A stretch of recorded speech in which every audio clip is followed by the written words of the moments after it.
Hello and welcome. Counting down to the August protests in Nigeria, a lot of calls from the government to stop the protests. Unfortunately, you will see the fear in the government. That fear doesn't look like the fear to stop the problems they say will follow the protests. The problems they say the protest will bring, as they allege that protest has already been hijacked by unscrupulous elements and by hoodlums, by whichever group they say they have intelligence over. But when you look at the approach of government, it looks like they are afraid, and the fear is simply because they feel that their positions, their seats, their job is at stake. With the level of fear I see the government express, they have gone as far as putting up delegations, legal teams, and people that they can lay hold on concerning the protest. When the people say we are protesting, you already know it is the Nigerian people that are protesting, and not say they are faceless protesters. Nigerians say they want to call out their government because it looks like they are not hearing. It looks like they can't hear. It looks like they are dying in their homes and nobody is coming to their aid. A government that is totally disconnected from the people is not hearing.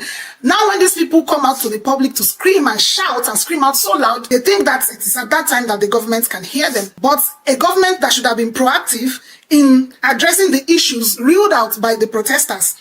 These protesters, ahead of time, have reeled out the issues of constitutional review of the constitution, of electoral reforms, reforming our electoral system such that we have transparent elections, and don't pay exorbitant fees trying to dig out election results or bring out winners through the courts. They have called for the cutting of the cost of governance. And they say the way government can cut governance is by bringing down ridiculous allowances, like hardship allowance. Why would the political class be paid hardship allowance when Nigerians are hungry? When Nigerians are the ones feeling the heat of the poverty and not the political class, yet they collect hardship allowance. Nigerians are the ones feeling the hardship because the average politician in Nigeria is well-to-do. They have also said it will be easy to cut the cost of governance by deleting duplicates, parastatals of government, ministries. Nigeria has a lot of ministries that are performing the same functions, and the people are saying that if government can remove most of these ministries, they will be better for it. They say they should cut the cost of governance by removing the office of the First Lady, which GOVs, and even in recent time,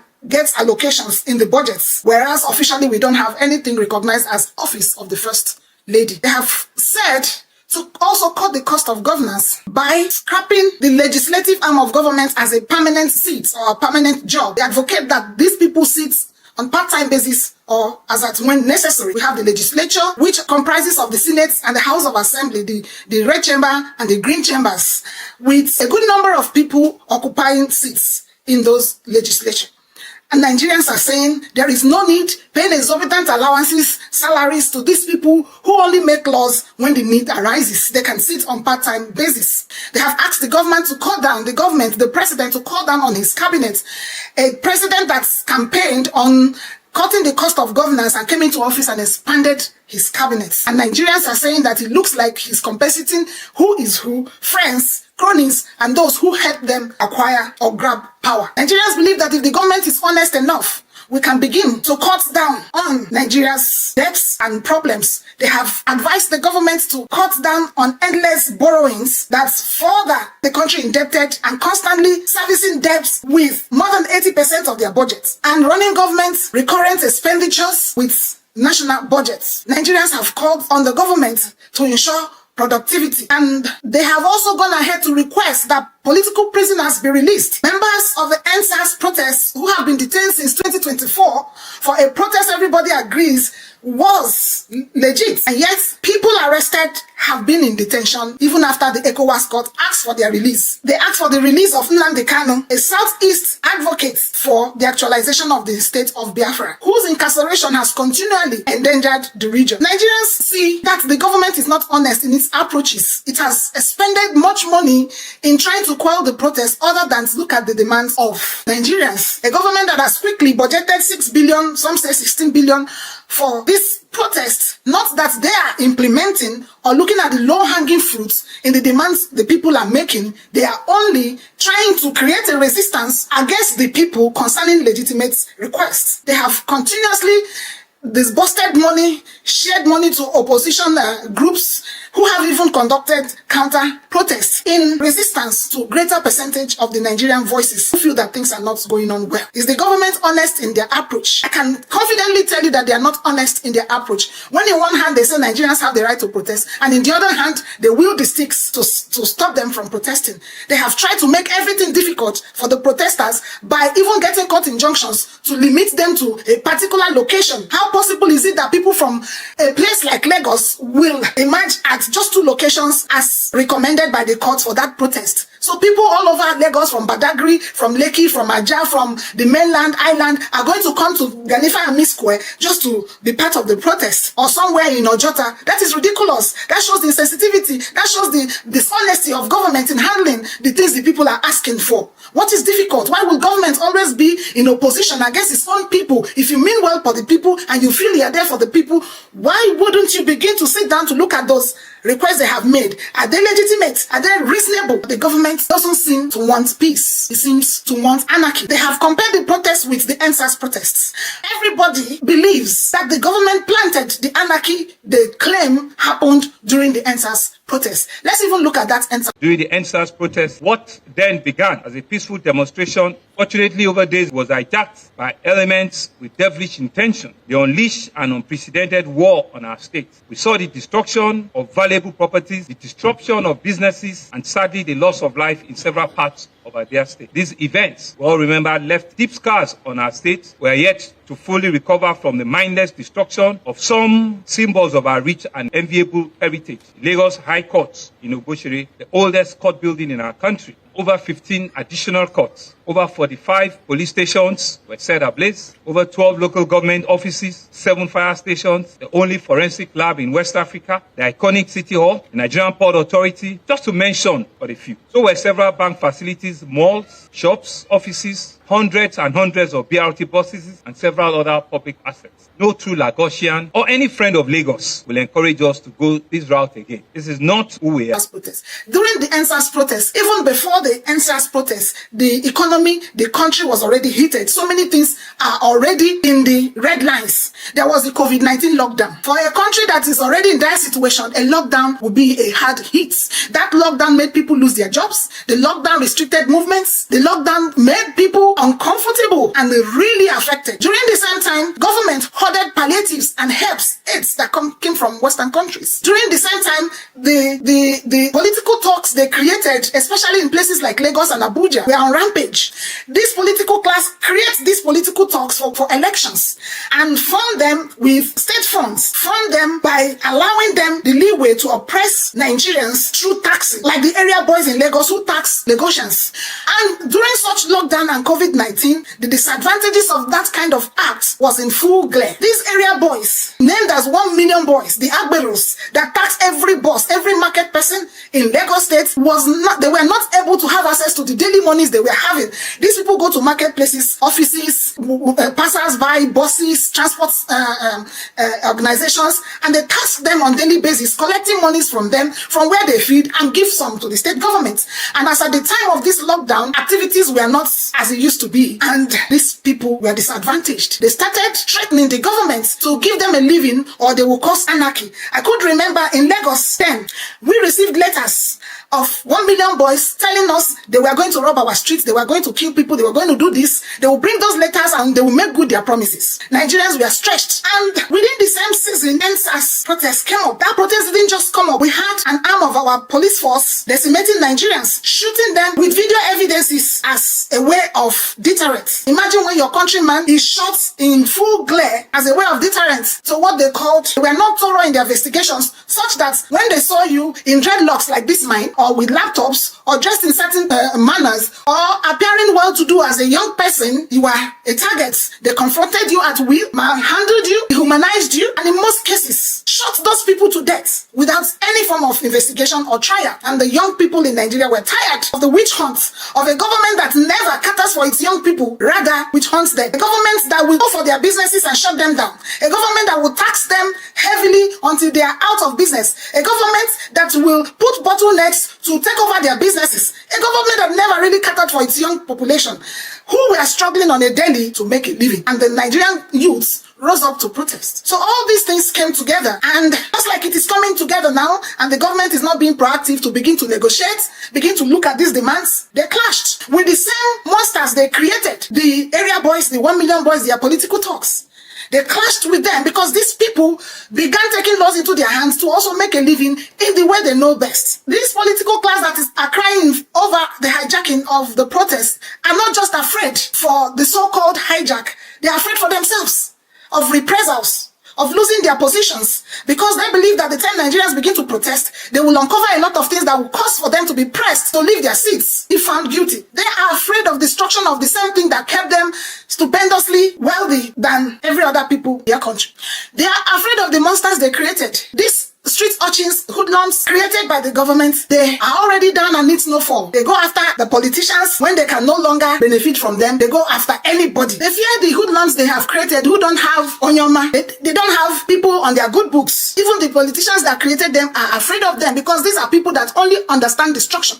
They only understand force. They only understand drugs. They only understand mayhem. So when they cry like, we don't want you to protest, they know what they're afraid of. All that the government is doing shows you that they are not honest. They are not honest. They are not honest in their approaches. When I see Akpabio go to the Niger Delta and begin to speak to the war, the Biafran war, and how the East was neglected, how Niger Delta only had plans that were in the pipeline until they started busting the pipelines. 4 speeches rendered here today. You know, many years ago, I think 2012 or thereabout, I was made man of the year in a silver belt, and I went to Lagos, and then something happened where I was sitting. They showed a film from BBC of a young boy with Koshoto, and they said this was from the Nigerian Civil War.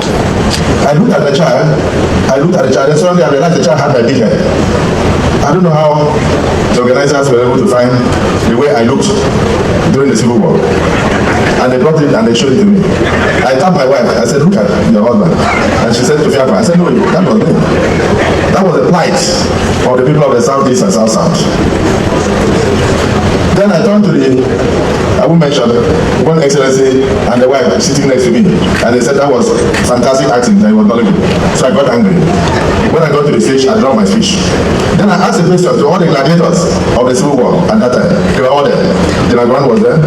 General Two White Animal was there. General Ambassador. Then our late brother, the Black Scorpion, was there. General Buhari, all of them were there. So after the war, we had the 3 R's. Rehabilitation, or let's say reconciliation, rehabilitation, and reconstruction. The other 2, or the first one, reconciliation, happened in Eastern region, the South, Southeast. The reconstruction did not start from here. So we never had anything. The region remained isolate. And our people started protesting that when we came back from the war, there was no hospital, there was no money, all the bank accounts were seized, properties are gone. The rest of Nigeria went to school. The rest of Nigeria received scholarships.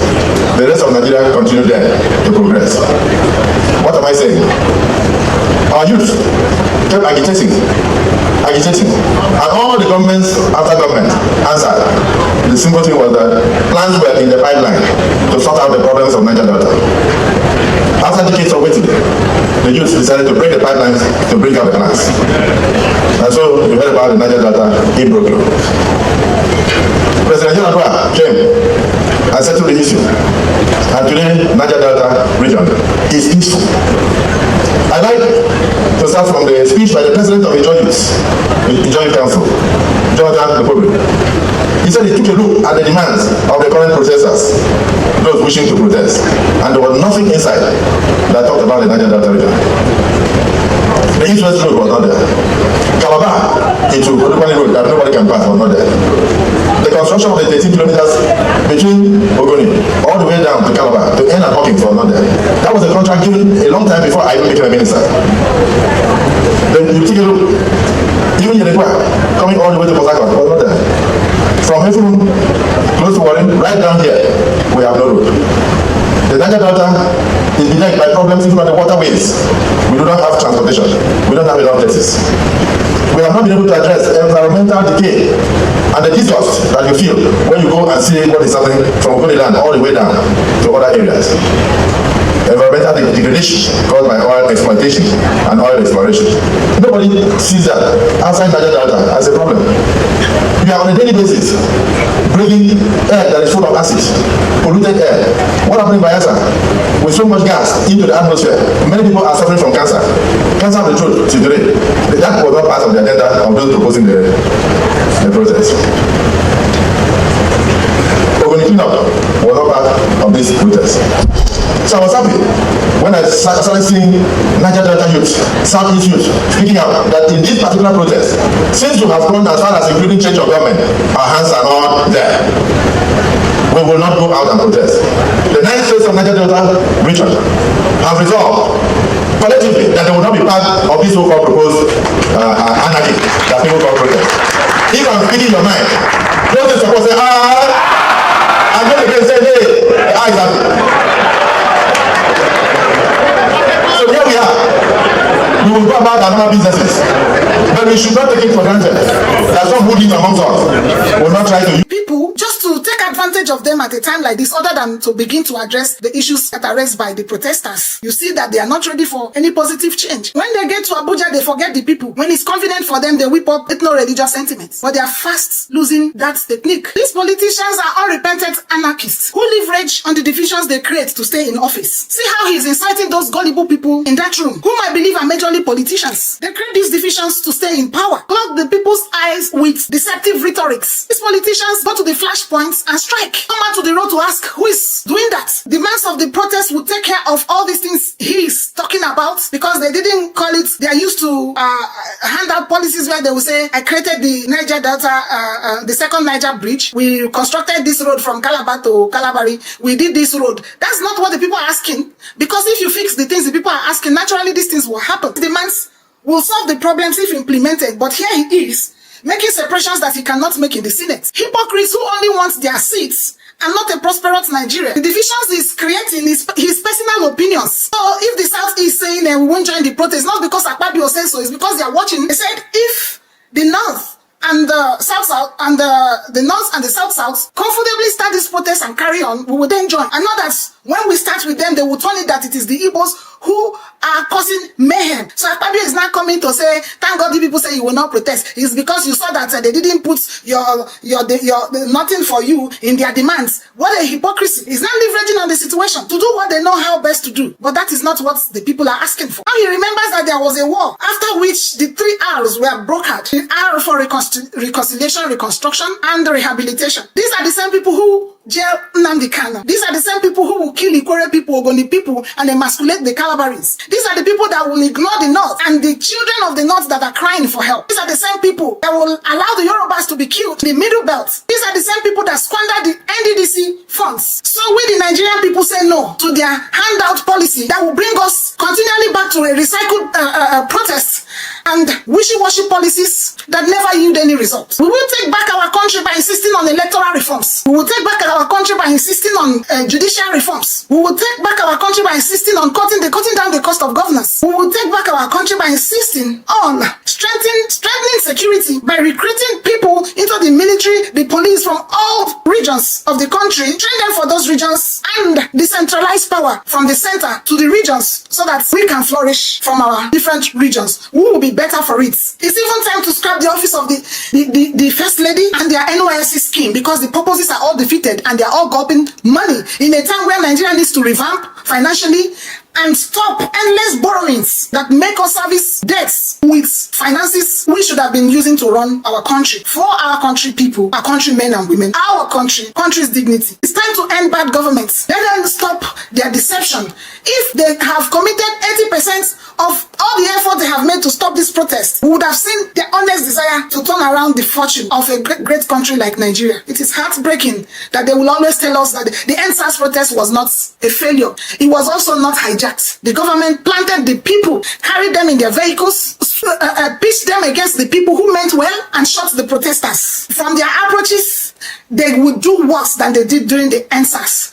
They are talking larger than life. They are talking like, forget those people. They are just here to make noise. After 2 days, they will fade away. They are trying everything serious, everything possible possible to make things difficult for these protests, so that when Nigerians say no, they will say they have started anarchy. But the government should be taking note of all the nonsense they are doing and be ready to take responsibility when it is time. They have already bastardized this country. Our countrymen don't even believe in their laws because we know it doesn't work. So Nigerians will protest and do what they have to do to save themselves. I think Destiny Calls is an opportunity for Nigerians to assert themselves and say these are our demands and stay put on it. We are solidly behind the call to end bad government in Nigeria. It is doable.